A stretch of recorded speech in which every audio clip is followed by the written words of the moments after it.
Needless to say, it is a great honor for me to be among you today and to have been awarded this honorary doctorate in philosophy. Can you hear me? Yes. Yes, I said yes.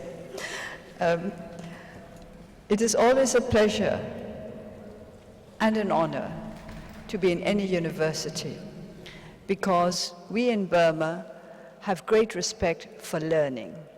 We believe that learning and wisdom is the way to salvation. This is why, in my country, as we seek political reform, we seek educational reform as well. The kind of reform that will elevate the minds, the hearts, and the spirit of our people. I have chosen to speak today at the ceremony on self and others in politics. I have chosen to speak about politics because I'm a politician. In some parts of the world, in my country as well, some look upon politicians as a breed that must be avoided or criticized as much as possible. But I think I agree with my father, who said that there was no such thing as bad politics, but there can be bad politicians. In a country like mine, seeking to walk a new path in politics, that is to say, the path of democracy after many decades under military dictatorship, I would like to remind my audience here that my country was under a military dictatorship in some form or the other for half a century. That is a very long time in which a whole culture of politics could not only be changed, but destroyed. At this moment, we are in the process of trying to revive a new kind of politics, one that is based on care for the majority of the people, based on principles of honesty and principles of caring for the citizens rather than for those in government. Self and others becomes a challenge whenever we enter the field that is of politics, that is to say, the field of public life. Because self is an individual and others are many. Our world today is full of troubles and challenges. Our world today is full of hatred and violence. And again, I'm troubled by the focus on what is negative rather than what is positive. It was mentioned early that my father was assassinated by political opponents who did not wish for independence of our country. With all due respect, I must disagree with this. I do believe that the men who had my father assassinated also believed in independence for our country. But they believed in getting to the goal that they wished to reach in any way possible. That is to say, they had different opinions on how to achieve independence from my father and others who believed that independence had to be gained in the right way. Independence had to be gained with the honor of our country and our people intact. In politics, as in other matters, it is not just the goal that is important, but the means that we choose to achieve this goal. As we proceed towards the goals that we have set for ourselves, whether we put self before others or others before self, will decide what the outcome eventually will be. I'm not one of those who believe that that the ends justify the means. If we choose the means that are not right, the ends themselves, however valuable, however precious they may have been to begin with, become distorted. Which is why politics should be not just a practical path, but a moral path, a spiritual path. I have said, and this has been quoted today in the citations, that ours has to be a revolution of the spirit. To put others before oneself is truly a revolution of the spirit. And it is very difficult for all of us who are born knowing just our own self. But as we proceed along life, and as we enter the world of politics, that is to say, the world of others, we have to learn that others matter as much as we ourselves do. It is only by enhancing the lives of others that we can enhance our own lives, because we live in a world where we cannot escape from our association with our other fellow human beings. In my religion, Buddhism, we are taught that the self does not in effect exist. It is a perception that is basically false. This is because our religion wants to teach us that to put self before others detracts from the quality of the existence of all sentient beings. In my country today, there is much conflict. There are ethnic conflicts, there are communal conflicts. And I'm troubled by the focus on the hatred, the condemnation, the desire to find culprits, the desire to identify victims. When I say that I am not interested in condemnation, but in reconciliation, it falls often on deaf ears. They seem to think that condemnation is essential for the solution of problems, whereas I have found from experience that condemnation tends to increase difficulties, fuel the fires of hatred and fear. Hatred and violence are rooted in fear.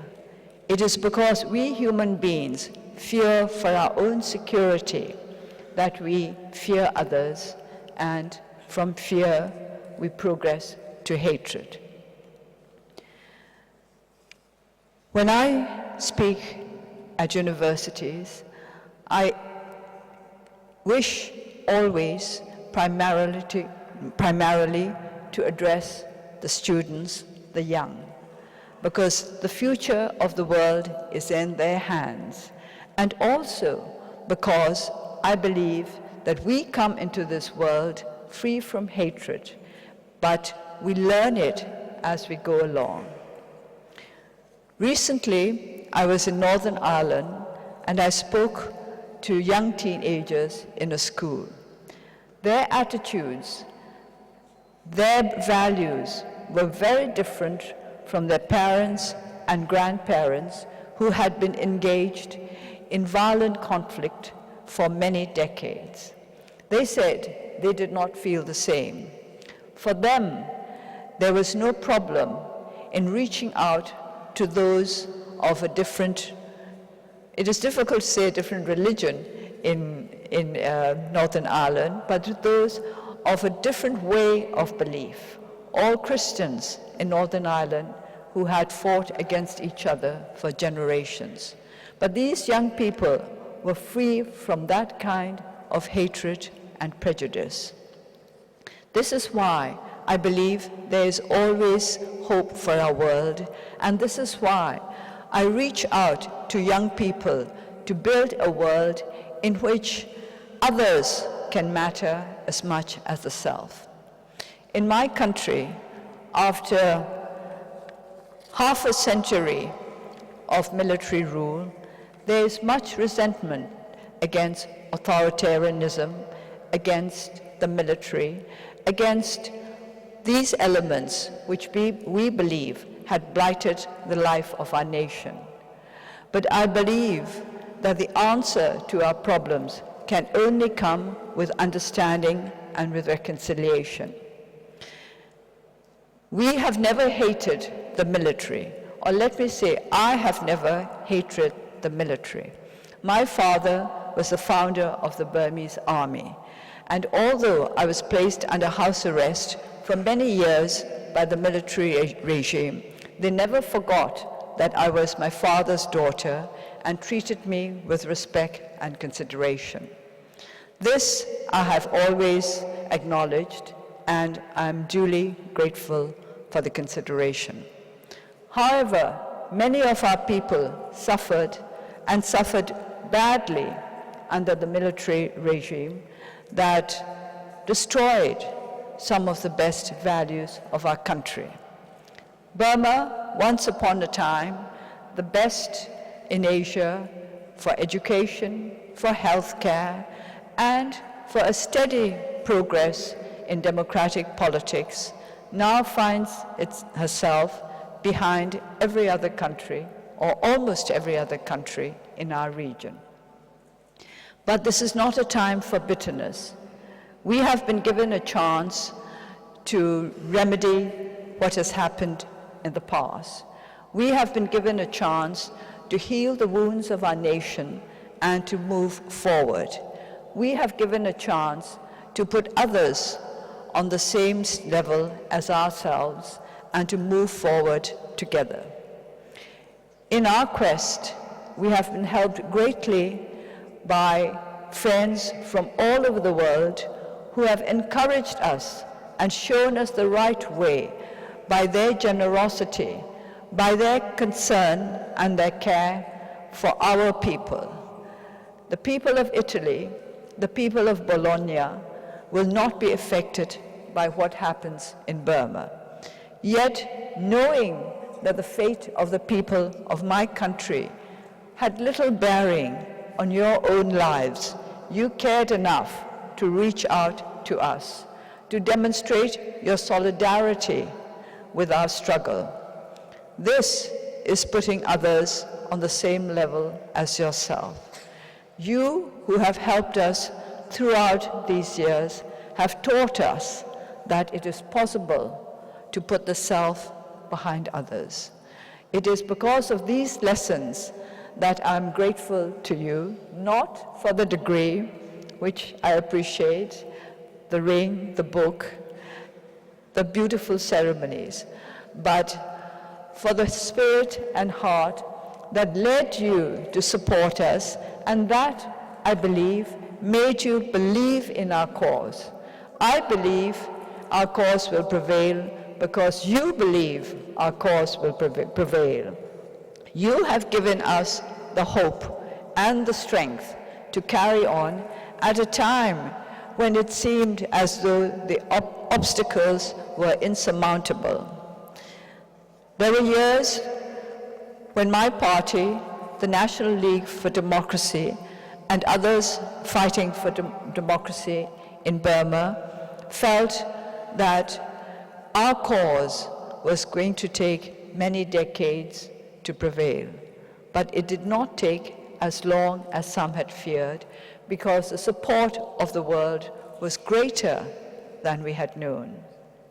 As I accept the honorary degree from an esteemed and precious institution, I would like to use the opportunity to call out to the world to think of others as you think of yourselves, not to think of fueling hatred, not to try to make worse areas of conflict by concentrating on the negative and on what will not generate more understanding and more compassion among us.